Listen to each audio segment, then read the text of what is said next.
Hé, qu'est-ce que tu fais par ici? Attends, c'est à toi qu'il parle?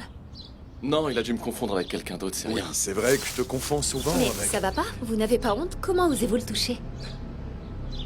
Mon amour, il est dégueulasse, regarde-le. Il sent mauvais, tu vas rien dire? Non, c'est rien, viens, on y va. Oui, mais regarde ta veste, il l'a peut-être salie avec sa main. Non, non, elle est pas sale. Allez, viens. Oui. Je crois que t'as besoin d'une douche.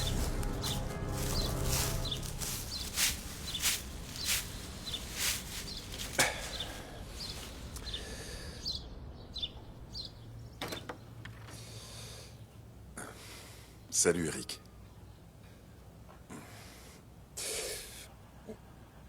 J'ai le dos en vrac. Tu peux pas imaginer le nombre de déchets que j'ai dû ramasser par terre. Je me pose une question. Qu'est-ce que ça peut bien coûter aux gens de prendre leurs saletés et de les jeter dans les poubelles? Tu peux me le dire? Mais peut-être que si elle n'était pas toujours pleine, il les jetterait sûrement dedans. Mais c'est pas une raison. Si tu vois que la poubelle est pleine, tu peux marcher quelques mètres et trouver une autre poubelle. Je vais te dire quel est le problème. C'est que les gens n'arrivent pas à intégrer le fait qu'il y a toujours des personnes qui travaillent pour les services mis à leur disposition. Et plus ils jugent ce métier précaire, plus ils prennent ce service pour acquis. C'est pas croyable. Enfin bref, qu'est-ce que tu veux manger ce soir? Tu sais que ta mère travaille de nuit aujourd'hui. Je vais m'en charger. Non, rien pour moi. Je vais manger une pizza.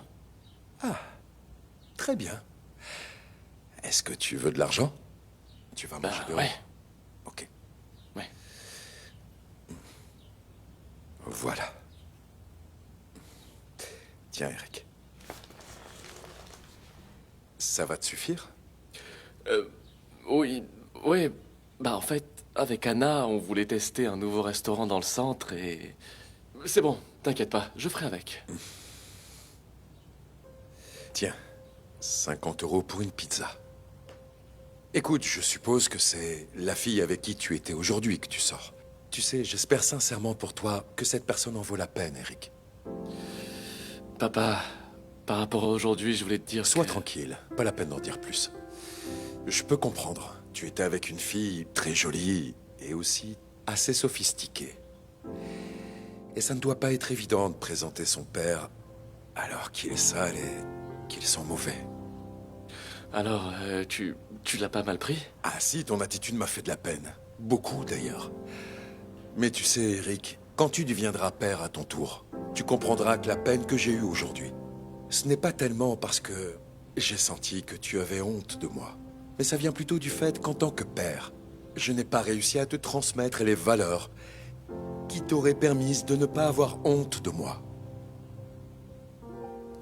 Tu dois savoir qu'un agent de propreté, ou alors un serveur ou autre, ne sont en rien inférieurs à un notaire, à un avocat, ou même à un médecin. Ouais, mais... Est-ce que tu préfères me voir devenir un grand avocat? Ou faire un travail mal payé que personne veut Mais faire? bien sûr, c'est évident, j'espère que tu deviendras le meilleur avocat du monde. Mais tu sais pourquoi? C'est qu'un jour, moi, je ne serai plus sur cette terre. Et je voudrais que tu sois hors d'atteinte de la méchanceté et des préjugés des gens. Mais avant tout, je voudrais que tu deviennes une personne qui soit merveilleuse. Et pour que tu le deviennes, tu devras respecter les gens. Surtout pour les sacrifices qu'ils font, et pas seulement pour leur réussite. C'est un beau discours. Mais tu le dis toi, tu veux que je continue mes études parce que tu sais mieux que personne que les gens te respectent seulement pour le métier que tu fais. Eric, tu es mon fils. Et je t'aimerai toujours, peu importe ce qu'il arrive. Même si aujourd'hui, tu ne m'as pas dit bonjour parce que tu avais honte de moi. Mais le jour où tu seras suffisamment fort pour voir au-delà des différences sociales, à ce moment-là, en plus de t'aimer, je serai fier de toi. Écoute, tu sais quoi, je vais me prendre une bonne douche, parce que je crois en avoir vraiment besoin. Amuse-toi bien, et ne rentre pas trop tard. Ça marche?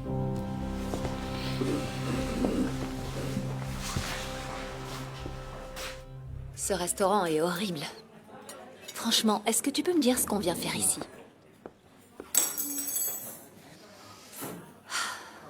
Et voilà. Ils n'ont qu'une chose à faire, et c'est trop dur. Ça peut arriver. Essaye de penser à la vie de leurs enfants. Ils ont un père qui ne sait rien faire d'autre que de servir les gens.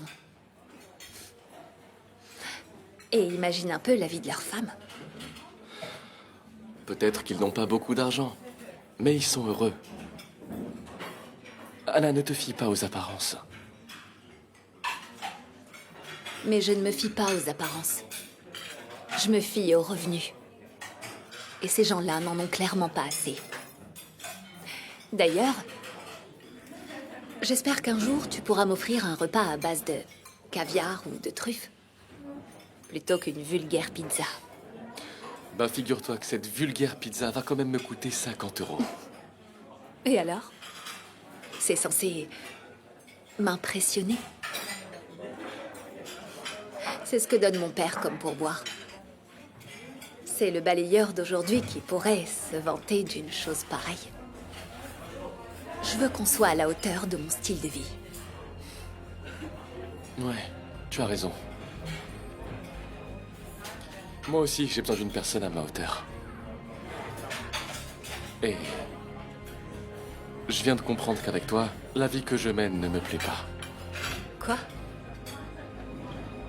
Bah alors, c'est nouveau ça. Je viens de réaliser que j'ai envie d'être à la hauteur de mon père. C'était le balayeur que t'as vu aujourd'hui.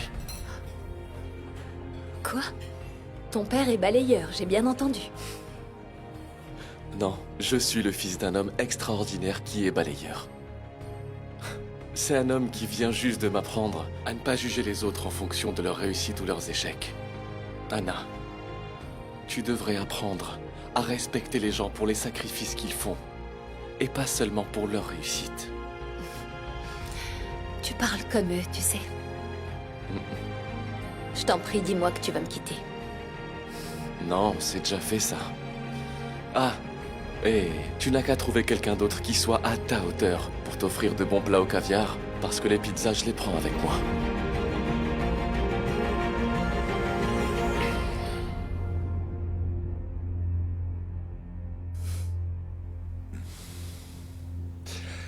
Eric, comment ça se fait que tu rentres déjà? Tout va bien?